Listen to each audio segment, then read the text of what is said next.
આજરોજ ગણેશ વિસર્જનને લઈને સમગ્ર પાદરા શહેરની અંદર ધામધૂમપૂર્વક ઉજવણી કરવામાં આવી રહી છે। ત્યારે હિન્દુ એકતા સંગઠન દ્વારા સેવાકીય પ્રવૃત્તિ હાથ ધરવામાં આવી હતી, જેમાં હિન્દુ એકતા સંગઠન તેમજ પાદરાના પૂર્વ ધારાસભ્ય અને બરોડા ડેરીના ચેરમેન દિનુ મામા દ્વારા છે તે સેવાકીય પ્રવૃત્તિ હાથ ધરવામાં આવી હતી, જેમાં 2000 લીટર છાશનું વિતરણ લોકો માટે કરવા માટે આયોજન કરવામાં આવ્યું છે। પાદરાનું હિન્દુ એકતા સંગઠન વર્ષ દરમિયાન અનેક સેવાકીય પ્રવૃત્તિઓ સાથે સામાજિક કાર્યો પણ કરતું હોય છે। ખાસ કરીને જે રીતે વાત કરીએ તો હિન્દુ એકતા સંગઠન દ્વારા હાલના વર્ષે જ ગણેશ મહોત્સવની ઉજવણી કરવામાં આવી હતી, તેમાં ગણેશજીની સ્થાપના પણ કરવામાં આવી હતી।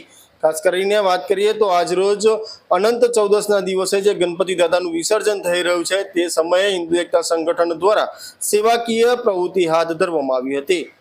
પાદરાના પૂર્વ ધારાસભ્ય તેમજ બરોડા ડેરીના ચેરમેન દિનુ મામા તેમજ હિન્દુ એકતા સંગઠન સાથે મળી 2000 લીટર છાશનું વિતરણ લોકો માટે કરવામાં આવી રહ્યું છે। ખાસ કરીને મોટી સંખ્યામાં લોકો છાશનો લાહવો લઈ રહ્યા છે અને સાથે હિન્દુ એકતા સંગઠન દ્વારા તમામ લોકોનો આભાર પણ માનવામાં આવ્યો છે।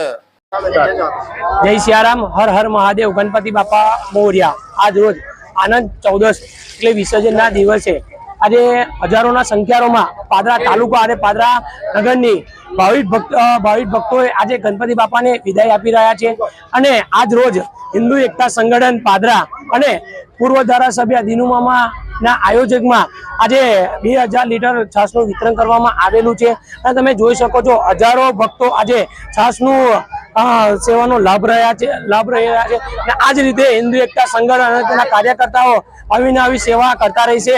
જય સિયારામ, હર મહાદેવ, ગણપતિ બાપા મોર્યા। ગણેશ વિસર્જનની જગ્યા વખતે અંબાશંકરી મંદિર જે પૌરાણિક મંદિર છે, હનુમાન દાદાનું અને ભોલેનાથ પણ બિરાજે તેમાં સ્વચ્છ પાણીમાં આજે વિસર્જન કરવામાં આવશે અને આ સેવા ગીતાંજલિ સ્કૂલની બહાર કરવામાં આવેલી છે।